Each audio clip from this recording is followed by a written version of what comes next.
summer of 1812, an American prisoner was captured by the British and held captive on a ship along with other prisoners from nations like Netherlands, Denmark and France, and he goes into a little bit of detail about each of these nations, and since I'm in France, I'll focus on his description of the French.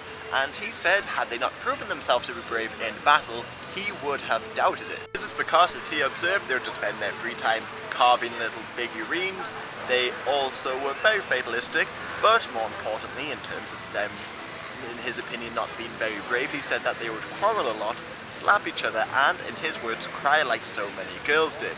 And he believed it was up to a man like Napoleon to make the French courageous. Otherwise, he thought that the Americans were far more manly and spent their time playing manly games, like wrestling. The Danes, he said, were thick-skulled and just plodded around the ship, and the Dutch would do very little. In fact, they would just sit in the corner and smoke a pipe and just think about stuff, apparently. But stereotypes seem to have changed very little over time. For instance, in medieval universities, students were categorized based on the nation that they came from.